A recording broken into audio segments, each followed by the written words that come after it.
ตามมนุษย์ประเภทนั้นได้គួរញ៉ាំអាហារពេលព្រឹកហើយមនុស្សប្រភេទណាដែលមិនគួរញ៉ាំអាហារពេលព្រឹកអញ្ចឹងសម្រាប់ក្រុមមនុស្សដែលគួរញ៉ាំអាហារពេលព្រឹកទី1សម្រាប់ក្មេងៗសម្រាប់កុមារក៏ដូចជាយុវវ័យដែលកំពុងតែលូតលាស់អញ្ចឹងរាងកាយរបស់គាត់ខួរក្បាលរបស់គាត់គឺត្រូវការលូតលាស់លឿនអញ្ចឹងត្រូវការសារធាតុចិញ្ចឹមសំខាន់ណាស់ទី2គឺសម្រាប់ស្ត្រីកំពុងតែមានផ្ទៃពោះក៏ដូចជាស្ត្រីដែលកំពុងតែបំបៅដោះកូនអញ្ចឹងគាត់ត្រូវការតែញ៉ាំដោយសារតែរាងកាយត្រូវការថាមពលត្រូវការកាឡូរីសម្រាប់ទារកហើយសម្រាប់ការផលិតទឹកដោះហើយការ fasting ការដែលយើងរំលងអាហារពេលព្រឹកហ្នឹងវាអាចប៉ះពាល់ដល់ការលូតលាស់របស់កូនហើយចំណុចទី3ហ្នឹងសម្រាប់បុគ្គលដែលគាត់ងើបមកពីគេងគាត់ភ្ញាក់ពីគេងឡើងគឺគាត់រាងកាយរបស់គាត់អាហ្នឹងស្ទាបស្ទង់មើលរាងកាយខ្លួនឯងណារាងកាយរបស់គាត់គឺត្រូវការអាហារគាត់ឃ្លានគាត់ញ័រអញ្ចឹងគាត់ត្រូវការញ៉ាំហើយក៏ប៉ុន្តែរឿងនេះវាមានតំណែងតំណងមួយទៀតទាក់ទងមួយអរម៉ូនភាព stress អញ្ចឹងចំណុចទី4ដែលខ្ញុំចង់និយាយហ្នឹងសម្រាប់បងដែលគាត់កំពុងតែមានបញ្ហា stress រ៉ាំរ៉ៃអញ្ចឹងបើគាត់ stress រ៉ាំរ៉ៃគាត់អត់គួរធ្វើ fasting ទេអញ្ចឹងគាត់ញ៉ាំទៅអញ្ចឹងគ្រាន់ថាអ្វីដែលយើងត្រូវកែប្រែអាភាព stress រ៉ាំរ៉ៃហ្នឹងចង់បញ្ជាក់ជូនបងអញ្ចឹងពួកខ្ញុំក៏ជាបុគ្គលមួយដែលឆ្លងកាត់ដូចគ្នាដែរអញ្ចឹងមនុស្សគ្រប់គ្នាមានបញ្ហា stress ហ្នឹងហ្មងក៏ប៉ុន្តែគ្រាន់តែ stress តិចហើយនឹងច្រើនវាអាស្រ័យទៅលើរាងកាយរបស់យើងម្នាក់ៗនិងបញ្ហាផ្លូវចិត្តរបស់យើងម្នាក់ៗរៀងៗខ្លួនដែរហ្នឹងហើយអញ្ចឹងខ្ញុំគ្រាន់តែចែកម្លែកជាចំណែកមួយអាភាព stress រ៉ាំរ៉ៃហ្នឹងគឺដោយសារតែ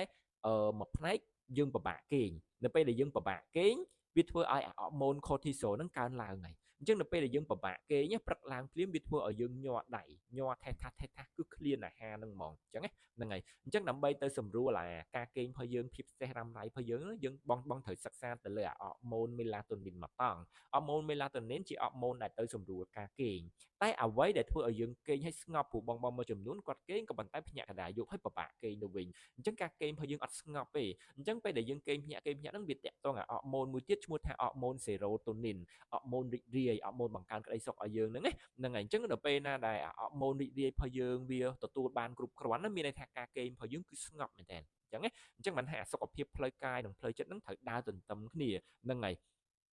ទោះបីជាផ្លូវចិត្តរបស់យើងល្អក៏ប៉ុន្តែការរៀបចំរបបអាហាររបស់យើងអត់ល្អក៏វាប៉ះពាល់ affect ទៅលើហូម៉ូនរបស់យើងដូចគ្នាដែរអញ្ចឹងខ្ញុំចង់ចែកម្លែកជូនបងប៉ុណ្ណឹងនៅពេលដែលយើង stress យើងអត់គួរធ្វើ fasting ទេយើងគួរតែញ៉ាំ3ពេលឬក៏4ពេលតែយើងត្រូវ control របបអាហាររបស់យើងឲ្យបានត្រឹមត្រូវអញ្ចឹងហ្នឹងហើយចំណុចទី5ហ្នឹងគឺសម្រាប់បងដែលគាត់ត្រូវការបៀលសាច់ដុំគាត់ត្រូវធ្វើការងារធ្ងន់ទៅលើលើកដុំដៃហាត់ប្រាណធ្ងន់ណាអញ្ចឹងគាត់ត្រូវការញ៉ាំប្រភព protein នៅពេលព្រឹកទៅដើម្បីទៅជួយជួសជុលក៏ដូចជាកសាងសាច់ដុំរបស់គាត់ហើយសម្រាប់ក្រុមមនុស្សដែលគាត់គួរតែធ្វើ fasting គួរតែរំលងអាហារពេលព្រឹកអត់គួរញ៉ាំអាហារពេលព្រឹកហ្នឹងទី1គឺសម្រាប់បងដែលកំពុងតែប្រឈមមុខជាមួយនឹងបញ្ហាភាពស៊ាំអាំងសាលីនមានន័យថា insulin resistant ហើយទី2សម្រាប់អ្នកដែលមានបញ្ហាជំងឺទឹកនោមផ្អែមប្រភេទទី2ហើយទី3ហ្នឹងគឺសម្រាប់ក្រុមមនុស្សដែលមានបញ្ហាលើស្ករលើខ្លាញ់លើអាស៊ីតអីទាំងអស់ហ្នឹងហើយដើមហេតុទាំងអស់គឺមកពីប្រភពស្ករមកពីអាហារកែច្នៃទាំងអស់អញ្ចឹងការធ្វើ fasting មានន័យថាយើងកំពុងតែឲ្យកម្រិតអាំងសាលីនរបស់យើងធ្លាក់ចុះទាបហើយរាងកាយរបស់យើងនឹងទាញយកប្រភពខ្លាញ់មកបំលែងទៅជាថាមពលហើយចំណុចទី2បុគ្គលទី2ហ្នឹងគឺសម្រាប់បងដែលគាត់ងើបមកពីគេងហើយគាត់អត់មានអារម្មណ៍ឃ្លានទេរាងកាយរបស់គាត់អត់ឃ្លានទេអញ្ចឹងគាត់មិនចាំបាច់ទៅញ៉ាំតាមទម្លាប់របស់គាត់ត្រូវទៅញ៉ាំអាហារពេលព្រឹកហ្នឹងហើយ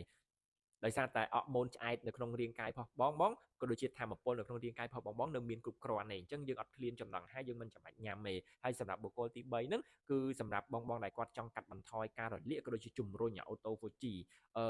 ជាធម្មតារាងកាយរបស់យើងនៅពេលដែលយើងមានបញ្ហាសុខភាពរាងកាយរបស់យើងមានការលាកអីគ្រាន់តែលាកតិចហើយនឹងលាកច្រើនហើយមូលហេតុដែលធ្វើឲ្យលាកហ្នឹងគឺមកពីប្រភពប្រេងកែច្នៃប្រភពស្ករប្រភpomម្សៅហ្នឹងឯងអញ្ចឹងដើម្បីឲ្យរាងកាយរបស់គាត់ចង់កាត់បន្ថយការរលាកទាំងអស់ហ្នឹងគឺការធ្វើ fasting ជាចំណែកមួយជួយដល់សុខភាពរបស់គាត់ហើយជំរុញដល់អូតូហ្វូជីហ្នឹងគឺជាការសម្អាតនៃកោសិកាចាស់កោសិកាមិនល្អកោសិកាដែលខូចខាតអញ្ចឹងការដែលគាត់ធ្វើ fasting prolong fasting ហ្នឹងគឺជួយជំរុញដល់អូតូហ្វូជីហ្នឹងឯងហើយចំណុចទី5ចុងក្រោយហ្នឹងគឺសម្រាប់បងដែលគាត់កំពុងប្រឈមជាមួយនឹងបញ្ហាខ្លាញ់រោមថ្លើមអញ្ចឹងសម្រាប់បងដែលមានបញ្ហាខ្លាញ់រោមថ្លើមគឺខ្ញុំ recommend គួរតែធ្វើ fasting ចាប់ពី16ម៉ោងឡើងដើម្បីឲ្យកម្រិត insulin ចុះហើយដើម្បីរាងកាយទាញយកប្រភពខ្លាញ់ដែលនៅកកស្ទះនៅក្នុងថ្លើមនោះយកមកដុតបំលែងទៅជាថាមពល